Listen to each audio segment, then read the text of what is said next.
11 बज गए क्या?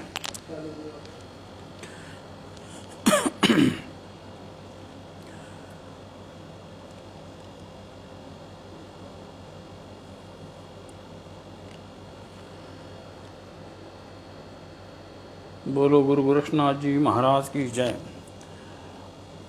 आज के शुभ दिन मातृ दिन है आज, इसलिए मातृदेव भव पितृदेव भव गुरु मौली योगी अन्नदाता भव नमस्कार। इस मातृदून के मातृ ऋण के लिए या मातृ दिन के शुभ अवसर पर मैं सभी मातृ शक्ति को नमस्कार करता हूँ। बोल गुरु गोरक्षनाथ जी महाराज की जय।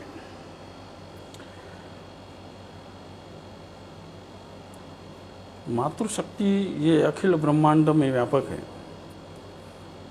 पशु पक्षी जानवर इंसान देवी देवता राक्षस सभी में मातृशक्ति से ही जो प्रेरणा मिलती है, जो संस्कार मिलते हैं, उस संस्कारों से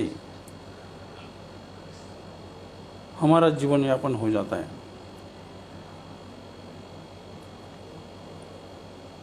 मातृशक्ति जो भी हमारी प्रतिभाएं हैं, चाहे साधु संत हो, चाहे राजे महाराजे हो, चाहे कोई भी हो, ये मातृशक्ति का ही मातृ संस्कार से ही हमें प्रभावित होते हुए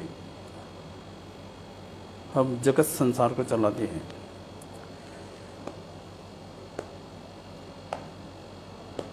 इसलिए मातृ पितृ के जो ऋण है वो जन्म जन्मांतर में नहीं फिटते। आज के मॉडर्न युग में बहुत सारी बातें हैं जो बच्चे बड़े होने के बाद माता पिता की सेवा नहीं करते।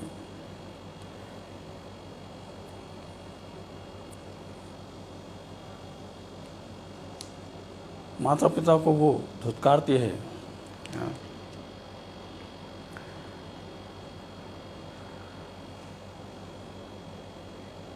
तो ये गलत है। देखो, सूक्ष्म रूप से अगर देखा जाए, जो माता पिता का अवहेलना करता है, माता पिता की सेवा नहीं करता, वो अगले जन्म में उसको माता पिता का प्यार नहीं मिलता। वो अनाथ हो जाती है, जन्मता ही अनाथ हो जाती है। ऐसे कितने उदाहरण हैं जो बच्चों के जन्म होते ही माँ का देहांत हो जाता है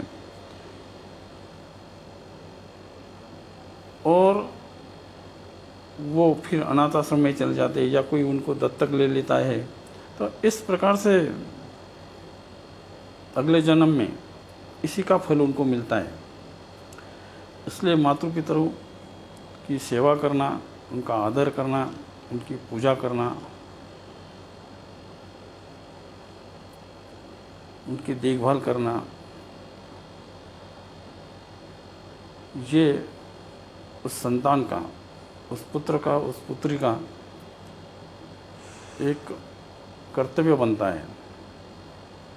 दुनिया में सबसे सच्चा प्यार तो माँ का ही होता है। बाकी सारे व्यवहारिक प्रेम होते हैं, स्वार्थवश प्रेम होते हैं।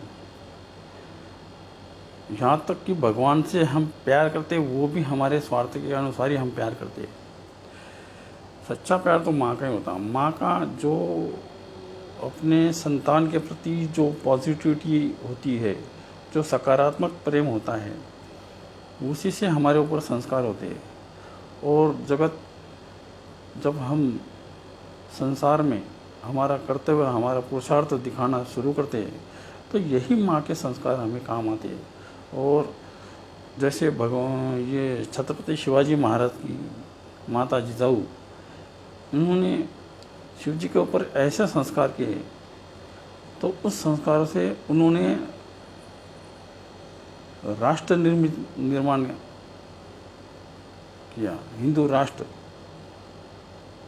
तो माता के इस प्रेम वात्सल्य और स्नेह से, इस संस्कारों से हम देश प्रेमी भी हो सकते हैं और देश की भी रक्षा कर सकते हैं। इसलिए मेरा संदेश है कि इस मॉडर्न युग में जितना भी हो, माता पिता की सेवा करो, उनसे प्रेम करो। जितना प्रेम माँ ने हमें दिया है, बड़े होने के बाद हम भी उतना प्रेम माँ को देना चाहिए, पिता को देना चाहिए।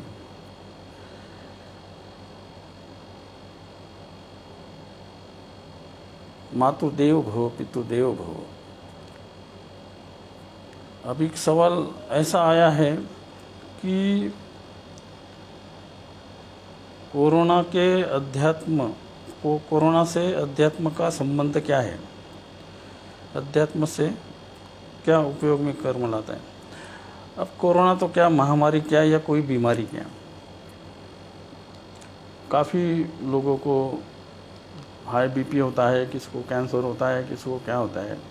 ये जो बीमारियां है या और प्रकार के संकट हैं, इस सब की जड़ अध्यात्म है, क्योंकि हमारी जो अंतरात्मा है वो अध्यात्म के बिना जागरूक हो नहीं सकती।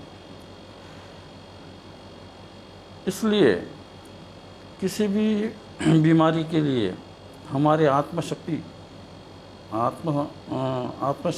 या आत्मविश्वास ये जागरूक होना चाहिए। अब इस अध्यात्म के हिसाब से जैसे कर्मकांड है, शरीर धर्म के हिसाब से खान पान है, या फिर उस शरीर इष्ट के लिए हम अष्टांग योग करें, प्राणायाम करें, मुद्रा करें, ध्यान करें, और मन चित्त के ऊपर संयम करते हुए हम अंतःकरण को जागरूक करेंगे। और अंतःकरण को जागरूक करने के बाद हमें आत्मविश्वास आना शुरू हो जाएगा। आत्मविश्वास से, आत्मशक्ति से हम इस असाध्य बीमारी से भी हम फाइट कर सकते हैं। क्या वो इतनी अध्यात्म से हमारे अंदर, हमारे कोशिकाएं, हमारे जीव जंतु को इतना पॉजिटिव करना चाहिए कि वो इस बीमारी से लड़ सके। उसकी ह्यूमिनिटी पावर बताया गया है। तो ह्यूमिनिटी पावर का बेस मैंने पिछले टाइम यही बताया है। तो कर्मकांड की दृष्टि से मैंने पहले बताया है कि रोज अपने घर में देशी गाय का कंडा या देशी गाय की गोरी या उसको एक ताम्रपत्र में लेके, एक छोटा सा भी लिया तो चलेगा, सुबह सुबह स्नान पर होने के बाद उसके ऊपर कपूर डालने का जला के गुरु मंत्र से। तो वो कपूर जो होता है वो केमिकल वाला कपूर नहीं लेना, क्या वो इसका कपूर लेना, क्या बोलते हैं उसको, भीमसेन कपूर। तो भीमसेन कपूर के अंदर जंतुनाशक की शक्ति भी होती है। और उस कपूर के 108 टुकड़े कर लेने के, और या 1008 कर लेने के। और जिसने गुरु दीक्षा ली है उन्होंने गुरु मंत्र से उस गौरी कुंड में, गौरी के कंडे पे ऊपर, गोबर के ऊपर, गौरी के ऊपर 108 बार या 1008 बार गुरु मंत्र से जैसे ओम शिव गुरु शिवगी नमः स्वाहा ऐसा बोलते हुए एक एक कपूर उसमें डालना।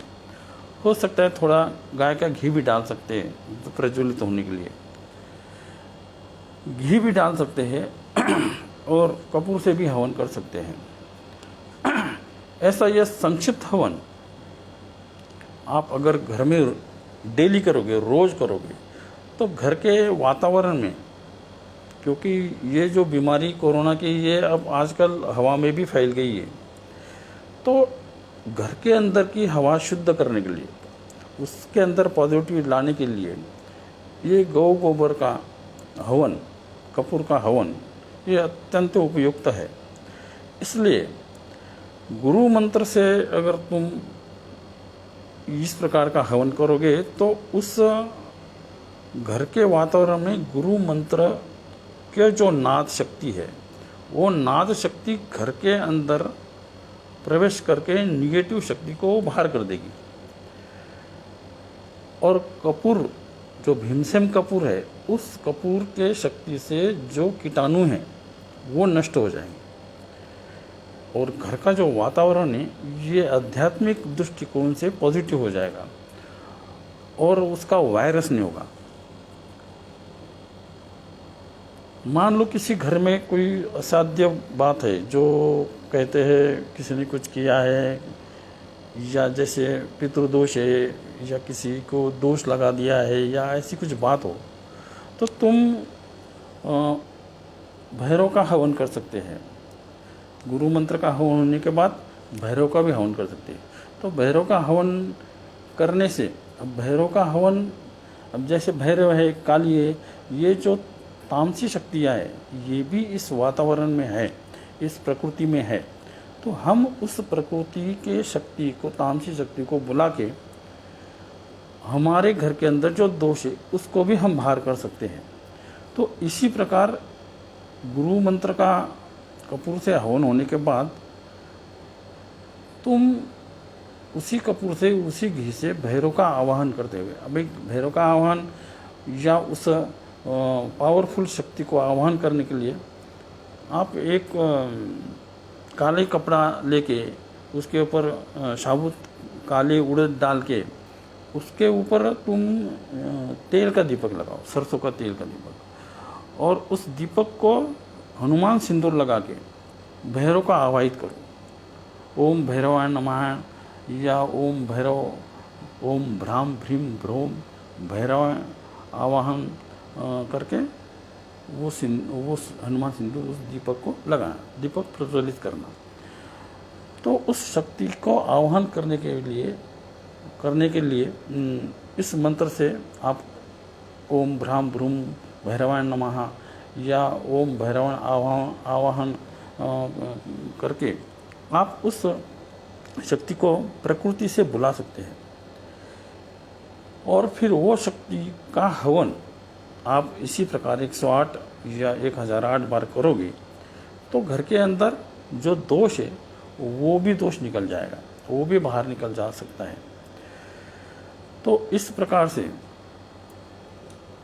आप दोनों भी, अब देखो प्रकृति, ये जो तामसी शक्तियाँ हैं जैसे भैरव है, काली है, ये है, इसकी अगर हम सात्विक पूजा करेंगे, सात्विक पूजा करके उनको आवाहित करेंगे, या क्या वो शक्ति आने के बाद उसकी पूजा करेंगे, तो वो सात्विक शक्ति से ही हमारी रक्षा करेंगे। क्योंकि सात्विक शक्ति ही, मतलब पॉजिटिव शक्ति ही निगेटिव शक्ति को बाहर कर सकती है।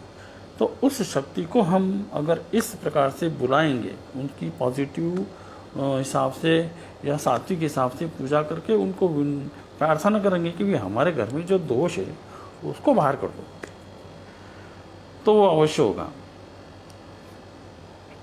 तो इस प्रकार एक छोटा सा कर्मकांड मैंने आपको बताया है, इसका प्रयोग आप करो,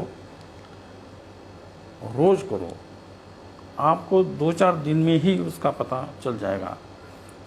तो इस प्रकार से बहुत सारे कर्मकांड है, लेकिन ये नित्य नियम के हिसाब से बहुत अच्छा कर्म है। इसमें गुरु भक्ति भी हो जाती है, शक्तियों की भी भक्ति हो जाती है। तो कहने का मतलब यह है कि कर्मकांड के द्वारा आप आध्यात्मिक शक्ति का भी उपयोग कर सकते हैं। तो इस प्रकार से सभी शिष्यों को, भक्तों को मेरा अनुरोध है कि मैंने जो बताया है वैसे कर लो। ठीक है। बहुत गुरु गोरक्षनाथ जी महाराज की जय।